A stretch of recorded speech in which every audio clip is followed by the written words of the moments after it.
ॐ सहना भवतु सहनौ भुनक्तु सह वीर्यं करवावहै तेजस्विनावधीतमस्तु मा विद्विषावहै।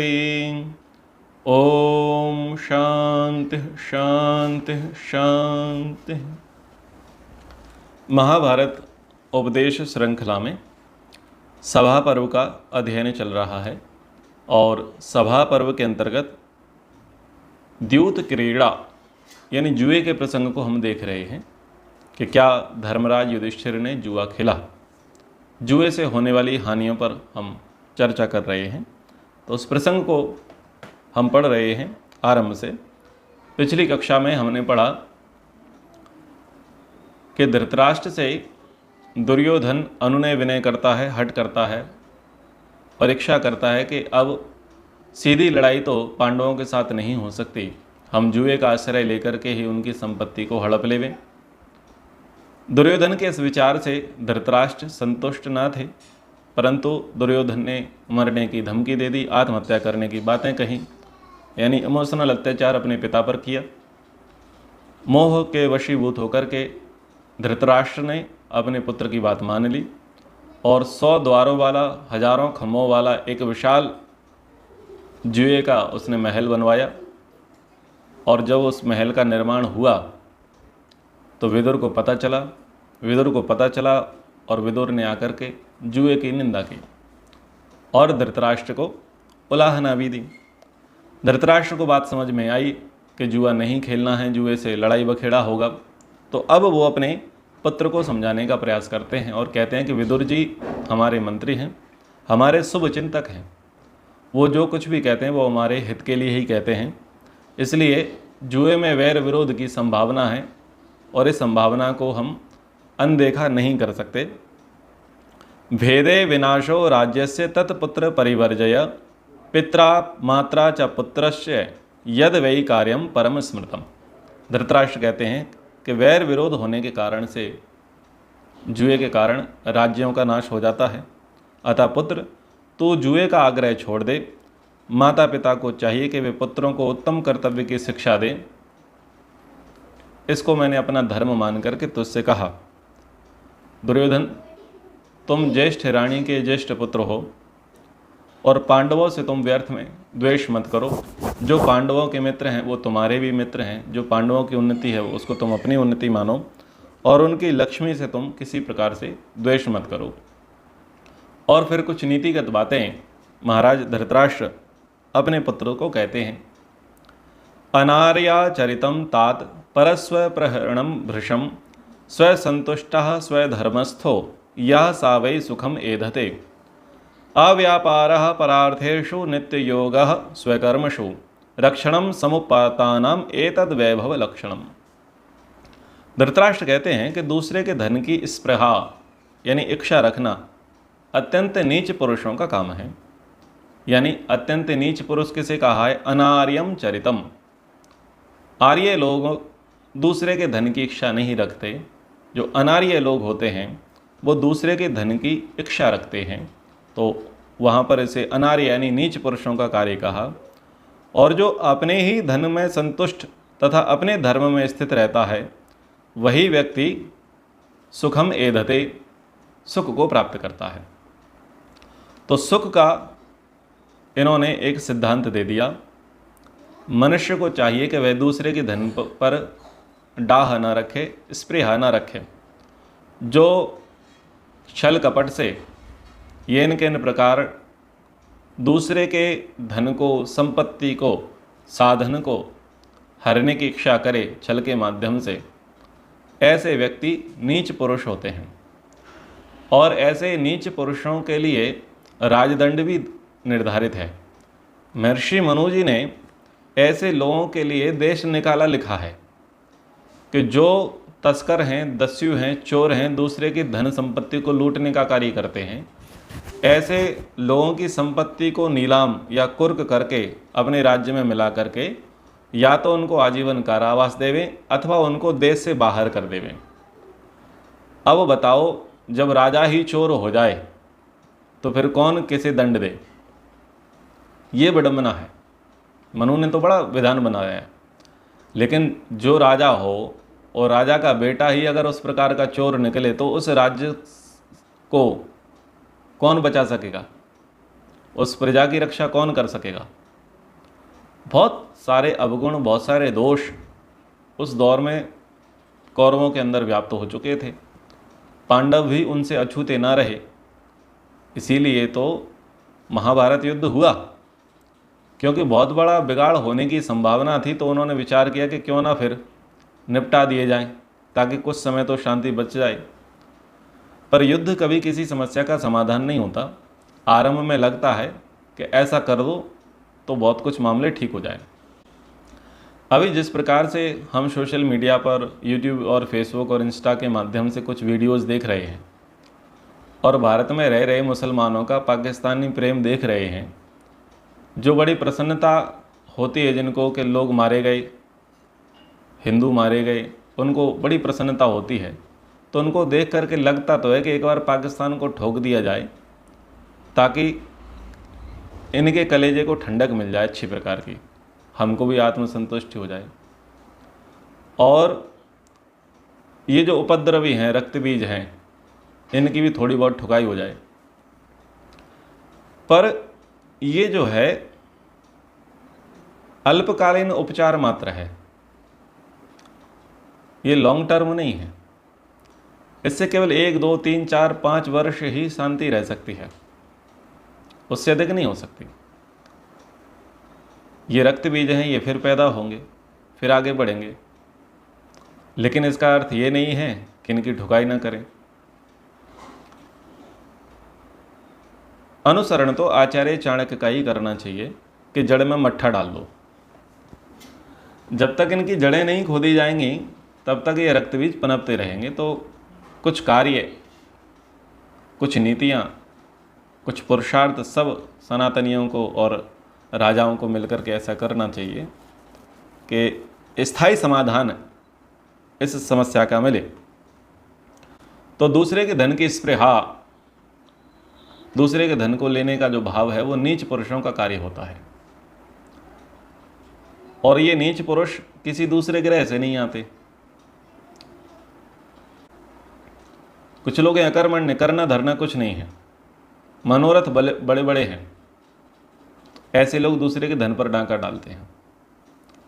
एक दूसरे प्रकार के लोग हैं, दूसरे प्रकृति के लोग हैं कि कम इन्वेस्टमेंट करना चाहते हैं, कम एफर्ट्स लगाना चाहते हैं, लेकिन ज़्यादा प्राप्त करना चाहते हैं। 10,000 की नौकरी नहीं करना चाहते, औकात 2,000 की नहीं, पर मनोरथ है कि 60,000 मिले। ये लोग भी दूसरे की संपत्ति को लूटने का प्रयास करेंगे। और तीसरे हैं लोभी, दूसरे से जलने वाले। तो ऐसे लोग नीच पुरुष होते हैं। इन नीच पुरुषों को राजदंड होना चाहिए, लेकिन ये नीच पुरुष पैदा ही ना हो, वैसे माता पिता को और गुरु आचार्यों को शिक्षा करनी चाहिए। ये भी बात है। दूसरे सुख की स्थिति यही है कि पुरुषार्थ करो, पुरुषार्थ से जितना धन अर्जित होवे उसमें संतुष्ट रहो, तो उससे व्यक्ति का सुख बढ़ेगा। आगे करें कि दूसरे के धन को हड़पने की चेष्टा ना करना, अपने कर्तव्य को पूरा करने के लिए सदा प्रयत्नशील रहना तथा अपने को जो कुछ प्राप्त है उसी की रक्षा करना, यही वैभव का लक्षण है। यानी उन्नति अगर व्यक्ति को प्राप्त करनी है तो इन 3 चीज़ों को ध्यान रखें। अनैतिक रूप से, गलत तरीके से कभी भी दूसरे की संपत्ति को हड़पने का प्रयास न करें, छल कपट से। दूसरा, अपना कर्तव्य करते रहें, अपने कर्तव्य में प्रयत्नशील बना रहे। तो ये सब कार्य करें, ईमानदारी से चले। आज बड़े बड़े जो मेट्रो सिटीज़ हैं उसमें कंस्ट्रक्शन होते हैं, तो आप देखिएगा कि बहुत सारे भूमि पर जो है अतिक्रमण कर रखा है, बहुत सारी भूमियों पर गबन कर रखा है, गलत तरीके से उन पर उनके पट्टे बेच दिए गए हैं या उन पर कब्जे कर लिए गए हैं, या एक ही भूमि को 10-10 लोगों को बेच दिया है। ऐसी स्थिति आती है कि उसके कई मालिक बने बैठे हैं, कईयों के पास रजिस्ट्रियाँ हैं। तो ये सारी चीज़ें जो हैं ये समाज में अराजकता फैलाती हैं, राष्ट्र के लिए घातक होती हैं। विपत्तिषु अव्यवस्थो दक्षो नित्यम उत्थानवान नरः अप्रमत्तो विनीतात्मा नित्यम भद्राणि पश्यति। जो विपत्ति में व्यथित नहीं होता, सदा उद्योगशील बना रहता है, जो प्रमाद रहित है, जिसके हृदय में विनय रूप गुण सद्गुण है, वह चतुर मनुष्य सदा कल्याण ही देखता है। स्वयं का कल्याण और दूसरे का कल्याण कौन देख पाएगा?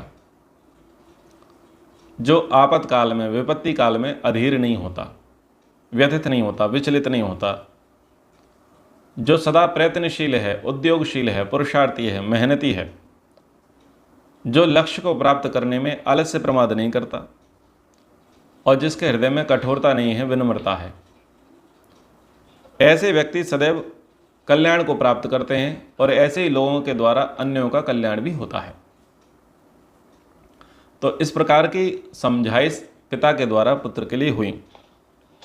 जब पुत्र को इस प्रकार से समझाया गया तो पुत्र को समझ में आ गया कि ये जो भाषा शैली है, ये भाषा शैली पिताजी की ना होकर के ये भाषा शैली तो विदुर की है और विदुर से मिलके आए हैं, विदुर पिताजी को उपदेश दे करके गए हैं, तो विदुर की बुद्धि चल रही है। तो ऐसे में वो अपने पिता को उल्हा ना देते हैं। यस्य नास्ति निजा प्रज्ञा केवलम तु बहुश्रुतः न सा जानाति शास्त्रार्थम दर्वी सुपरसानिव। दुर्योधन अपने पिता को प्रत्युत्तर देता है, कहता है जिसके पास अपनी बुद्धि नहीं होती, जिसने केवल बहुत से शास्त्रों को श्रवण भर किया है, वह शास्त्र के तात्पर्य को नहीं जान सकता, जैसे कलछी दाल के रस का स्वाद नहीं जान सकती। सीधा आक्षेप, सीधा कटाक्ष पिता पर किया।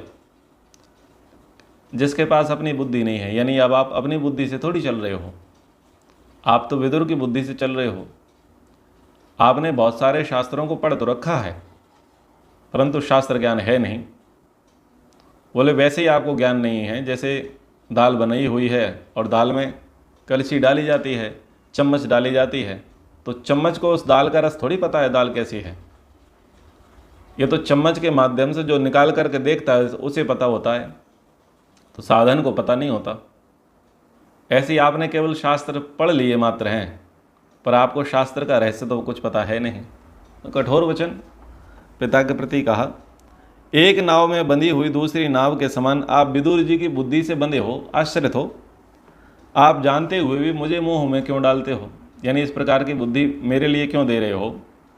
और अब वो कहता है कि आप तो परिपक्व बुद्धि वाले हो, बुद्धिमान हो, लेकिन फिर भी आप अपनी बुद्धि का सदुपयोग करते नहीं हो। और कुछ बातें, कुछ हेतु प्रस्तुत करता है, यानी विस्तारवादी नीति कैसी होनी चाहिए राजा की, उस हेतु को प्रस्तुत करता है।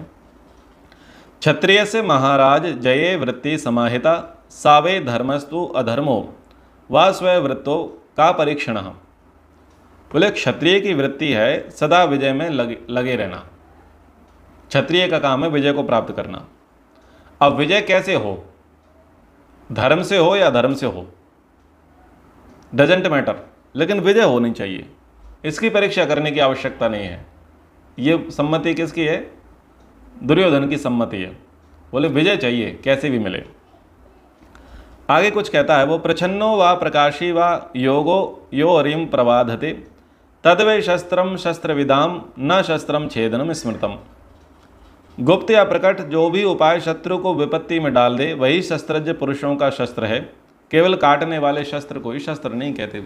ठीक बात कही उसने।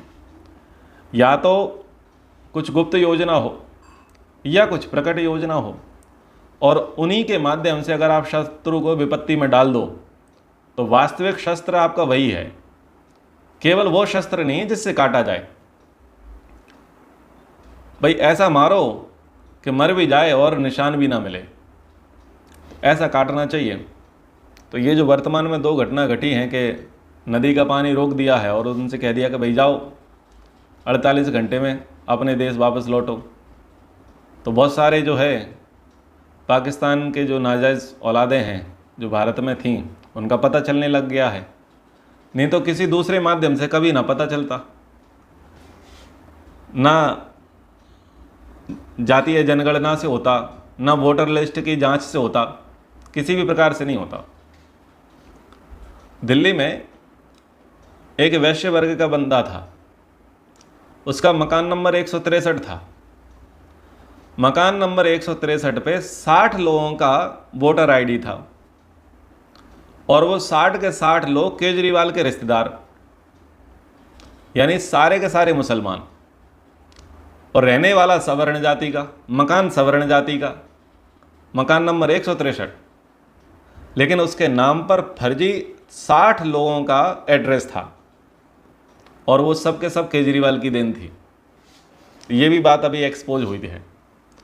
तो अब ऐसे लोगों को आप कैसे निकाल करके लाओगे? कैसे निकाल करके लाओगे ऐसे आप? तो ऐसा शस्त्र चलाओ कि ठीक अच्छे प्रकार से पकड़ में आ जाए। शस्त्रुश्चैव ही मित्रम च न लेख्यम न च मातृका यो वै संतापयति यम स शत्रु प्रोच्यते नृपः। और ये भी एक अच्छा इसने व्याख्या करी कि कौन शत्रु है कौन मित्र है, इसका कोई लेखा नहीं होता, कुछ लिखित में नहीं होता कि इसको शत्रु कहा जाएगा, इसको मित्र कहा जाएगा। शत्रु मित्र सूचक कोई शब्द नहीं, कोई अक्षर नहीं। भाई जो संताप दे वो शत्रु और जो अनुकूल हो वो मित्र, बस इतनी सी बात है। जिसके कारण आपको दुख हो वो आपका शत्रु है और जिसके कारण आपको सुख मिले वो आपका मित्र है। इतनी सी बात है। बाकी ये ठेका नहीं कि यही शत्रु है और यही मित्र है। आप चिन्हित नहीं कर सकते ये फलाना व्यक्ति शत्रु है। वो तुम्हारे लिए शत्रु है, हर किसी के लिए शत्रु है क्या? वो तुम्हारे लिए मित्र है, हर किसी के लिए मित्र है क्या? तो बहुत अच्छी बात इसने कही। ये बिल्कुल वैसा ही है सुख और दुख के जैसा। आप जिसे दुख मानते हैं बहुत सारे लोग उसमें सुखी हैं ना, और जिसको आप सुख मानते हैं बहुत सारे लोग उसको दुख मानते हैं। तो ठीक उसी प्रकार से आप जिसे शत्रु मानते हैं आवश्यक थोड़ी और लोग उसे शत्रु माने, क्योंकि जो जिसको संताप दे रहा है, दुख दे रहा है, वही उसके लिए शत्रु है। और जब तक दूसरे को नहीं दिया संताप तो उसके लिए वो शत्रु कैसे हो गया? और यही स्थिति मित्र की है। राजा को असंतोषी होना चाहिए और विस्तारवादी नीति का होना चाहिए, ऐसे हमारे धर्मशास्त्र कहते हैं। असंतोषः श्रियो मूलम तस्मात्म कामयाम्यहम् समुक्षश्रेयो यतते सा राजन परमोनयः। असंतोष ही लक्ष्मी प्राप्ति का मूल कारण है, अतः हमें असंतोष चाहता हूँ। जो अपनी उन्नति के लिए प्रयत्न करता है उसका वह प्रयत्न ही सर्वोत्तम नीति है। राजा को हमेशा असंतुष्ट रहना चाहिए, जो व्यापारी है उसे हमेशा असंतुष्ट रहना चाहिए, और ब्राह्मण को सदैव संतुष्ट रहना चाहिए। किसे संतोषी होना है और किसे असंतोषी होना है सबके लिए लिखा पड़ा है। ब्राह्मण के लिए कहा कि जितना मिल जाए उतने में संतोष करो, लेकिन राजा और वैश्य के लिए, व्यापारी और शासक के लिए कहा गया कि तुम जितना मिल गया उतने में संतोष मत रखो, जितनी भूमि मिल गई उतने में संतोष मत रखो। बोले क्यों? तुम्हें तो असंतोषी होना चाहिए, क्यों? तुम जितना असंतोषी रहोगे तुम उतना ज़्यादा पुरुषार्थ करोगे, और जितना ज़्यादा पुरुषार्थ करोगे उतनी ज़्यादा तुम प्राप्ति करोगे। अब देखो कैसी बात है। लेकिन संसार में क्या कहा जाता है? संतोषी सदा सुखी, संतोषी सदा सुखी। ठीक बात है, संतोषी सदा सुखी है, पर अगर आपको विस्तार करना है तो आपको संतोष नहीं करना पड़ेगा, आपको असंतोष ही रहना पड़ेगा। Condition apply. Page number 189, 189। व्यापारी अगर संतोष करेगा तो वो भी सुखी रहेगा, राजा संतोष करेगा तो वो भी सुखी रहेगा, लेकिन उसका संतोष कभी राज्य को बढ़ा नहीं सकता। व्यापारी का व्यापार में संतोष कभी व्यापार को बढ़ा नहीं सकता। अभी दिवंगत हुए रतन टाटा, उन्होंने छोटे से व्यापार से शुरुआत करी। अगर वो संतोष कर लेते तो इतनी बड़ी देश की उन्नति वो ना कर पाते। ये बिड़ला है, ये अडानी है, अंबानी है, ये जो बड़े बड़े व्यापारी हैं, मित्तल्स हैं, मोदीज हैं, इतने बड़े बड़े व्यापारी हैं, अगर ये लोग संतोष कर लेते तो ये किसी जिले, किसी तहसील, किसी तालुका, किसी गांव तक सीमित रह जाते, ये नेशनल और इंटरनेशनल लेवल पर ना पहुंचते। ये जोमेटो, ये स्विगी, ये फेसबुक, इंस्टा, ये जितनी भी कंपनियां हैं, ये सब अगर संतोष कर लेते तो हो जाता? नहीं होता। अगर व्यापक दृष्टिकोण रखना है, बहुत ज़्यादा जगह तक आपको पहुंचना है, हर जगह तक पहुंचना है, तो आपको असंतोष रखना पड़ेगा। तो यहाँ असंतोष का मतलब दुख नहीं है, यहाँ संतोष का मतलब है कि आप प्रगतिशील बने, और प्राप्त हो गया तो और प्राप्त करें, और प्राप्त करें, और प्राप्त करें, तभी तो आपकी वृद्धि होगी। और इस बात को अगले श्लोक से और कहते हैं वो, द्वावेतो ग्रसते भूमि सर्पो विलशयानिव राजानम च विरोधारम ब्राह्मणम च अप्रवासिनम। बहुत अच्छी बात कही कि जैसे सर्प बिल में रहने वाले चूहे आदि को निगल जाता है, उसी प्रकार यह भूमि विरोध न करने वाले राजा और परदेश में न विचरने वाले ब्राह्मण यानी सन्यासी को डस लेती है, ग्रस लेती है। बहुत अच्छी बात कही। चूहा बिल में रहे, बाहर ना निकले, तो चूहा सांप के द्वारा खा लिया जाएगा, मार दिया जाएगा, क्योंकि एक न एक दिन उस चूहे के बिल में सांप जरूर घुसेगा। तो यदि उसे अपनी उन्नति चाहना है, लंबे समय तक जीना है, तो चूहा बिल से निकलता रहे, ताकि कभी वापस बिल में जाए तो पता चले कि इसमें सांप बैठा है। दृष्टांत है। और जो भूमि का विरोध ना करे,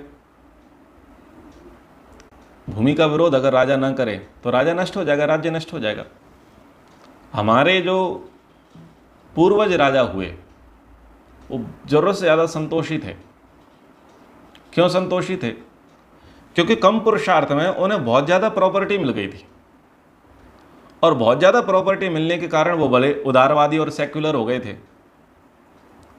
उनको केवल अपनी कुर्सी, अपना वैभव, अपनी पार्टी, अपना पैसा दिखाई देता था, पर जिस क्षेत्र से उनका कोई लेना देना नहीं था, जिस क्षेत्र में वो कभी आते जाते नहीं थे, बोले चलो अगर ये क्षेत्र जा रहा है तो जाने दो, क्या फर्क पड़ता है, अपने पास तो बहुत ज़्यादा है। मैं बात कर रहा हूँ चच्चा जान की। चच्चा जान टोपी लगाते थे, यहाँ पर गुलाब बांधते थे पॉकेट में। तो चच्चा जान का संतोष क्या करा गया? अक्साई चीन चला गया और बहुत सारा कश्मीर का हिस्सा चला गया। वर्तमान में जो हम भारत का नक्शा देखते हैं वो ओरिजिनल नहीं है। कान दोनों तरफ के उड़ चुके हैं, मस्तिष्क दूसरी तरफ से उड़ चुका है, केवल थोड़ा सा इतना मुखड़ा सा बचा है। इतना ही है जो आप कश्मीर का ऐसे देखते हैं, वो है नहीं ओरिजिनल, वो हमारे हिस्से में है ही नहीं, जा चुका। क्यों चला गया? चच्चा जान के संतोष के कारण। ठीक है, चले जाने दो। तो जो अपनी भूमि का विरोध नहीं करता वो राजा नष्ट हो जाता है, उस राजा के कारण राज्य नष्ट हो जाता है। इसलिए हमेशा राजा को चाहिए भूमि का विरोध करे, मतलब हम अपनी 1 इंच भी भूमि नहीं लेने देंगे। और ये ध्यान रखें कि दूसरे की कैसे ली जाए, दूसरे की कैसे ली जाए। विस्तारवादी नीति होनी चाहिए। चीन की विस्तारवादी नीति होनी चाहिए, विस्तारवादी नीति होनी चाहिए, बुरा थोड़ी है। राजा है, राजा समृद्धि चाहेगा। भाई हमारी पॉलिसी रही, चक्रवर्ती सम्राट क्यों बने? अश्वमेध यज्ञ क्यों किए? अश्वमेध यज्ञ भी तो विस्तारवादी नीति को कहते हैं। चक्रवर्ती आप सम्राट होना चाहते हैं, पूरी धरती पर एक छत्र शासन करना चाहते हैं, तो सबसे ज़्यादा चक्रवर्ती सम्राट कहाँ हुए? भारत में। जब हमारी विस्तारवादी नीति थी तो ये तुमसे किसने कह दिया कि हमने किसी पर आक्रमण नहीं किया? एक गलत पॉलिसी किसने सिखा दी, गलत हिस्ट्री किसने सिखा दी कि भारत ने कभी इतिहास उठा करके देख लो किसी देश पर आक्रमण नहीं किया? अरे तुम्हारी बुद्धि खराब। पूरी दुनिया में हमारा डंका था, पूरी दुनिया में हमारा झंडा था, पूरी दुनिया में हमारी संस्कृति थी, वो बिना युद्ध के हो गई? कैसे पॉसिबल है? अरे हम चीन तक गए, रशिया तक गए, अमेरिका तक हम गए, इतिहास उठा करके देखो। उस समय उनको अलग अलग द्वीपों के नाम से जाना जाता था। उन्होंने द्वीपों पर जाकर के हमारा साम्राज्य था, लेकिन एक नई फिलॉसफी, नया हिस्ट्री लोगों को पढ़ा दिया गया कि हम कभी विस्तारवादी नहीं थे, हमने कभी, भारत ने कभी किसी देश पर आक्रमण नहीं किया। यानी एक प्रकार से कायरता और नपुंसकता फिरो दी गई। चीन बहुत अच्छा देश है, विस्तारवादी है, उसने कई देशों की सीमाओं को ख़त्म कर दिया और अपने में मिला दिया। होना चाहिए, करने का प्रयास करना चाहिए। अरब वही काम करते हैं, मुसलमान वही काम करते हैं, उन्होंने विस्तार फैलाया है। यहूदियों ने वही काम किया, ईसाइयों ने भी वही काम किया। तो जो असंतुष्ट हैं वही आगे काम कर सकते हैं, और जिनके अंदर संतोष है वो संकुचित रह जाएंगे, कुएं के मेढक रह जाएंगे, और एक दिन अपने अस्तित्व के लिए लड़ेंगे। जैसे बहुत सारे देश अपने अस्तित्व के लिए लड़ रहे हैं, हालत खराब है। दूसरा कहा कि परदेश में ना विचरण करने वाले सन्यासी को यानी ब्राह्मण को चाहिए कि वो एक जगह पर ना रहे, वो परिव्राजक बना रहे, वो देश देशांतरों में भ्रमण करते रहें, नहीं तो उसका विनाश हो जाए। हमेशा विस्तारवादी नीति होनी चाहिए। अगर विस्तारवादी नीति होती तो जो पूर्वोत्तर के राज्य हैं उनको समुद्र देखने को मिल जाता। बांग्लादेश का जिस प्रकार से निर्माण है, बांग्लादेश का जिसका ऊपर वाला क्षेत्र है वहाँ से केवल 22 किलोमीटर तक के ही चौड़ाई है और ज़्यादा नहीं है। उसको चिकन नेक कुछ ऐसा बोला जाता है, थोड़ी सी ही पट्टी है। अगर उस पट्टी पर कब्जा हो जाए तो पूर्व के जो लगभग 6-7 राज्य हैं उन सब 6-7 राज्यों से भारत का सीधा संपर्क कट जाए। अब तुम विस्तारवादी नीति नहीं रखोगे तो बांग्लादेशी विस्तारवादी नीति रख लेंगे और एक दिन वो 22 किलोमीटर की पट्टी भी खत्म हो जाएगी। भारत सरकार को चाहिए कि अपनी विस्तारवादी नीति करें और 22 किलोमीटर की पट्टी को 100 किलोमीटर बनाएं ताकि बुलेट ट्रेन भी जा सकें, हवाई जहाज भी जा सकें, बहुत सारी सुविधाएं हो जाएं। उधर त्रिपुरा जो है, त्रिपुरा से समुद्र की दूरी मात्र 15-20 किलोमीटर है, पर बॉर्डर किसका लग जाता है? बांग्लादेश का लग जाता है। बांग्लादेश के लगने के कारण से ना तो मिजोरम, आसाम, मेघालय, त्रिपुरा, शिलोंग, ये जो सारा क्षेत्र है इसको समुद्र का सुख नहीं मिलता। तो सरकार को थोड़ा प्रयास करना चाहिए, थोड़ी सी पूंछ काट देनी चाहिए बांग्लादेश की और 15 किलोमीटर का जो रास्ता है उसको अपने हिस्से में ले लेना चाहिए। तो कम से कम त्रिपुरा के लोगों को, पूर्वोत्तर के लोगों को समुद्र का सुख मिल जाए और उनका हक है, उनका अधिकार है, मिलना चाहिए। क्यों नहीं मिला? विस्तारवादी नीति नहीं है, विस्तारवादी नीति नहीं है। अरे हम महादेव के भक्त हैं, हम शिव भक्त लोग हैं और भगवान शिव कैलाशवासी थे, उनकी हिमालय में ससुराल थी और मानसरोवर उनके पास था, तो हमें मानसरोवर जाना चाहिए। उसकी यात्रा की व्यवस्था होनी चाहिए जैसे अमरनाथ की यात्रा होती है, पर उसे लेना पड़ेगा ना, हमारा तीर्थ स्थल है, उसे लेना पड़ेगा। जब तक विस्तारवादी नीति नहीं होगी हम उसे कैसे ले पाएंगे? ले ही नहीं पाएंगे। तो एक तो ये हो कि हम अपनी ज़मीन पर कब्जा ना होने दें 1 इंच भूमि पर। जैसे वक्फ बोर्ड ने क्या कर रखा है, वक्फ बोर्ड ने सर्वाधिक संपत्तियों को लूट रखा है। कैसे लूटा? विस्तारवादी नीति से। तुमने क्यों लूटने दिया? उदारवादी नीति से। तुम्हें उदारवादी होने की आवश्यकता नहीं है, भारतीय शासकों को विस्तारवादी होना चाहिए। भाई जनसंख्या कम पड़ रही है, जनसंख्या ज़्यादा, स्थान कम पड़ रहा है, तो क्या करो? जगह घेरो। भाई जब आपने लोगों को बसाने के लिए गांव को शहर में मिला दिया और जंगल को गांव बना दिया विस्तारवादी नीति से, तो इसी विस्तारवादी नीति को थोड़ा पड़ोस में भी फैलाओ। अब मुसलमान हमारे यहाँ ज़्यादा हो गए हैं, उनको भी तो रहने के लिए जगह चाहिए, तो थोड़ी बहुत पाकिस्तान से साफ़ सफाई करवा लो, कुछ साफ़ सफाई जो है आप इधर से करवा लो। कहाँ से? बांग्लादेश की तरफ से थोड़ी साफ़ सफाई करवा लो। रोहिंग्या आ गए हैं तो उनको व्यवस्थित रूप से रख दो, उधर थोड़ी साफ़ सफाई करा लो। कुछ कीड़े मकोड़े, खांडवप्रस्थ जलाया था ना अर्जुन ने और कृष्ण जी ने, खांडवप्रस्थ जलाया था। बहुत सारे दैत्यों को थोड़ा मारना पड़ा, पशुओं को, हिंसक जीवों को, नरभक्षियों को मारना पड़ा, तभी तो जाकर के अच्छे लोगों को बसाया गया। जो व्यापारी विस्तारवादी होता है वो भी झुग्गी झोपड़ बस्ती का नाश करता है ना, बाद पे उसमें 5 सितारा होटल बनाता है। तो जब यहाँ पर आपकी विस्तारवादी बुद्धि चल रही है, पॉलिसी चल रही है, तो वहाँ भी चलाओ ना, थोड़ा ले लो। अरे जब दे दिया तो ले लो ना, अपना ही तो है। पहले दादाजी के टाइम पे चला गया था, दे दिया था, तो पोताजी ले ले वे। तो विस्तारवादी नीति होनी चाहिए। हमारे शास्त्र कहते हैं कोई गलत नहीं है, सब कर रहे हैं, तुम क्यों नहीं कर रहे? हर मजहब का व्यक्ति कर रहा है, हर देश वाला व्यक्ति कर रहा है। ये सारा उल्टा ज्ञान तुमने अपने ऊपर क्यों ले रखा है कि तुम्हें नहीं करना, इसी से भाईचारा बनेगा? ये उल्टा ज्ञान की आवश्यकता नहीं है। तो जो निरंतर बढ़ते हुए शत्रु पक्ष की ओर से मोहवश उदासीन हो जाता है, तो बड़े हुए रोग की भांति शत्रु उस उदासीन राजा की जड़ काट देता है। बहुत अच्छी बात दुर्योधन कर रहा है कि आपको मोह बना हुआ है और आप शत्रु के पक्ष से क्या हो जाते हो? उदासीन हो जाते हो, और फिर शत्रु बढ़ता है पूरे वेग से और तुम्हारी जड़ें काट देता है। तो बताओ, भारत में जड़ें कटी हुई हैं कि नहीं कटी हैं? कट गई हैं। क्यों कटी हैं? उदासीनता के कारण। इतने सारे सपोले पैदा कर रखे हैं, हम टैक्स देते हैं, मौज ये करते हैं, ये सारी व्यवस्थाएं जो उल्टी हैं, ये किसके कारण से हैं? ये उदासीनता के कारण है, उदारवादी नीतियों के कारण है। भारत में सबसे ज़्यादा टैक्स कौन देता है? हिंदू देता है, लेकिन टैक्स का सर्वाधिक उपभोग कौन करता है? मुसलमान करता है। सब सुविधाओं का लाभ वो लेता है और इस देश को अपना देश नहीं मानता। तो शत्रु बढ़ता चला जा रहा है हमारी उदासीनता के कारण, और ये उदासीनता एक प्रकार से कायरता और नपुंसकता का परिचायक है। तो इससे बचना चाहिए। दुर्योधन ने बहुत अच्छी बातें अच्छे तर्क के साथ अपनी बात को समझाने का प्रयास किया, अपने पिता को समझाने का प्रयास किया। पिता को बात समझ में आई और उसने विदुर से कहा कि भाई विदुर, आप जाओ और युधिष्ठिर को बुला लाओ। युधिष्ठिर के पास महात्मा विदुर गए। विदुर जी आए, उनका आतिथ्य सत्कार किया। विदुर जी को चेहरे को देख करके युधिष्ठिर को लगा कि भाई मामला गड़बड़ है। बोले आपका स्वास्थ्य तो ठीक है, चेहरे का कलर कुछ फीका पड़ा हुआ है। महाराज ठीक है, महाराज के पुत्र ठीक है। बोले सब ठीक है, महाराज भी ठीक है, महाराज के पुत्र भी ठीक हैं, राज्य भी ठीक है, हम भी ठीक हैं, पर आगे कुछ ठीक होने वाला नहीं है। बोले क्या आदेश है? बोले आदेश ये है कि तुमको जुआ खेलने के लिए बुलाया गया है। बोले आयोजक करता कौन है? बोले आपके पिताश्री महाराज धृतराष्ट्र हैं, वो आयोजक हैं और उनका आदेश है। तो जुए का वो विरोध करते हैं महाराज युधिष्ठिर।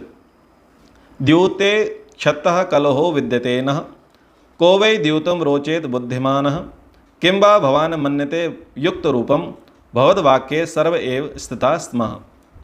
युधिष्ठिर बोलते हैं विदुर जी, जुए में तो झगड़ा फसाद होता है। कौन बुद्धिमान मनुष्य जुआ खेलना पसंद करेगा? अथवा क्या आप इसे ठीक समझते हैं? हम सब तो आपकी आज्ञा के अनुसार चलने वाले लोग हैं, बड़ों को मानने वाले थे। तो कह रहे हैं कि कौन बुद्धिमान व्यक्ति होगा जो जुआ खेलना पसंद करेगा? और जुए से तो लड़ाई झगड़ा होता है। विदुर जी कहते हैं कि मैं जानता हूँ जुआ अनर्थ की जड़ है और मैंने इसे रोकने का बहुत प्रयास किया, लेकिन राजा धृतराष्ट्र ने मुझे तुम्हारे पास भेज दिया। अब जो तुम्हें कल्याण की बात जान पड़े वो तुम कर लो। युधिष्ठिर कहते हैं कि वहाँ महाराज धृतराष्ट्र के जो धूर्त पुत्र हैं उनके अतिरिक्त और कौन कौन धूर्त व्यक्ति है जिसके साथ हमें जुआ खेलना पड़ेगा, तो उनके विषय में आप बताएं। तो बता दिया कौन कौन व्यक्ति जुआ खेलने के लिए आएगा। बोले ठीक बात है। तो युधिष्ठिर कहते हैं ना हम राज्यो धृतराष्ट्रस्य शासनान गंतुमिच्छामि कवे दुरोदरम, इष्टो ही पुत्रस्य पिता सदैव तदस्मि कर्ता विदुरात्मा यथा।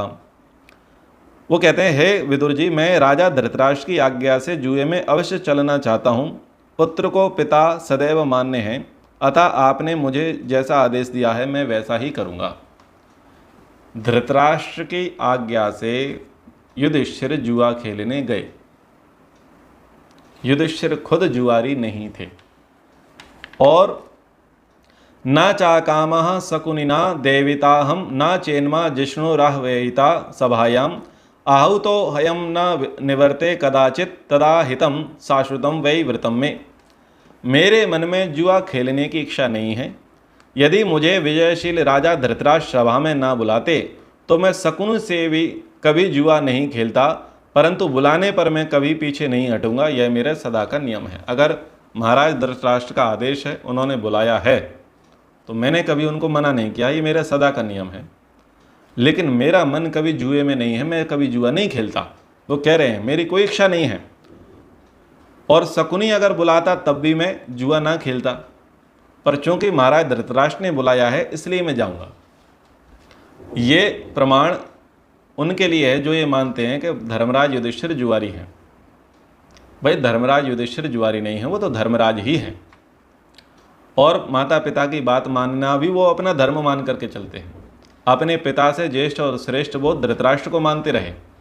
धृतराष्ट्र भले ही युधिष्ठिर के प्रति या पांडवों के प्रति, पांडुपुत्रों के प्रति थोड़ा बैर विरोध रखते थे, पर युधिष्ठिर ऐसा व्यक्ति था जो कलुषित मन का नहीं था, और उसके मन में द्वेष घृणा की स्थिति नहीं थी।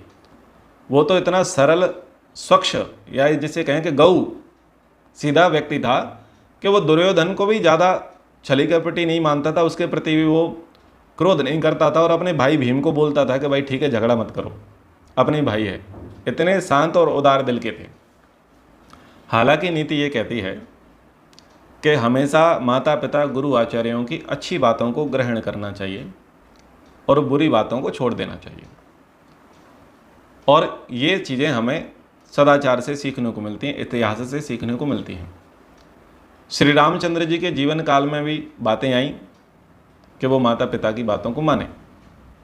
पिताजी ने कहा बेटा राज्य नहीं मिलेगा, तुमको वनवास मिलेगा। उन्होंने कहा ठीक है, स्वीकार कर लेते हैं।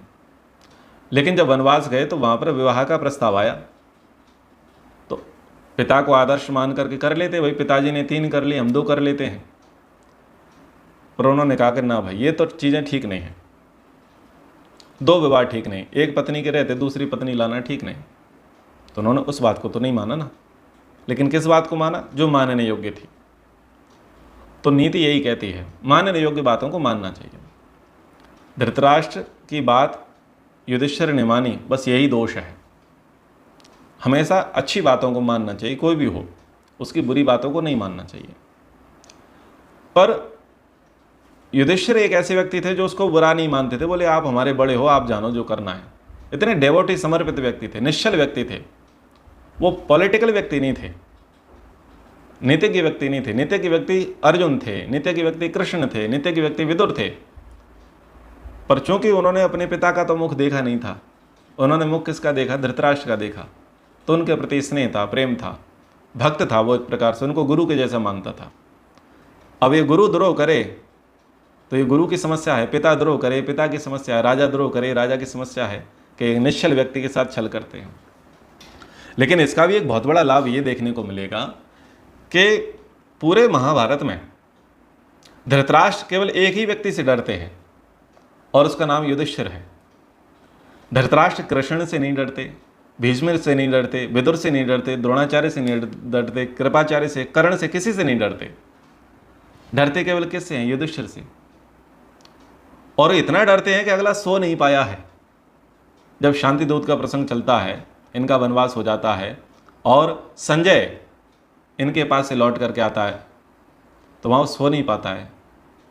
वो ये सोचता है पता नहीं युधिष्ठिर ने क्या कहा है, कहीं वो कठोर वचन तो नहीं बोल रहा, मेरे प्रति रोष तो व्यक्त नहीं कर रहा, वो नाराज तो नहीं है। ये चिंता है, इतनी चिंता है। यानी जो धर्म पर चलता है उससे दुष्ट भी व्यक्ति डरता है। जिसके अंदर सबसे ज़्यादा धर्म होता है उससे बुरे से बुरा व्यक्ति डरता है। और ये आज भी नियम है। वास्तव में जो व्यक्ति धर्म पर बहुत चलता है ना, सच्चा ईमानदार व्यक्ति होता है, तो सब लोग उससे ज़्यादा डरते हैं, या ये कहें उसका सबसे ज़्यादा सम्मान करते हैं। ये बात अलग है, उसे लूटते हैं, उसे मूर्ख बनाते हैं, उल्लू बनाते हैं, लेकिन डरते भी सबसे ज़्यादा उसी से हैं कि कहीं ऐसा ना हो जाए ये बिगड़ जाए। जब तक प्रेम से लूटा जाता है, लूटने का प्रयास किया जाता है। जब तक प्रेम से ठोका जाता है, ठोकने का प्रयास किया जाता है। लेकिन अगर उन्हें लगता है कि भाई ये प्रतिकार करेगा, तो बोले ये भयंकर होगा, तो ये भी बड़ी बात है। तो इस प्रसंग को हम आगे पढ़ेंगे, जुए के प्रसंग को। अभी के लिए विराम करते हैं। आगे किस प्रकार से ये जुए का खेल होता है, कैसे दाव लगाए जाते हैं। अब धृतराष्ट्र युधिष्ठिर की बुद्धि में तो ये है कि पैसे का दाव लगाएंगे, तो बस ठीक है, बहुत है, संपत्ति लगाना है लगा लो। अब उसे ये थोड़ी पता है कि भाई ये तो पैसे से बाहर भी कहीं और दाव लगा लेंगे, दूरदृष्टि तो थी नहीं। उसका परिणाम बहुत भीषण हुआ, भयंकर हुआ। उसको हम अगले प्रसंगों में समझने का प्रयास करेंगे। समय के अनुसार कक्षा को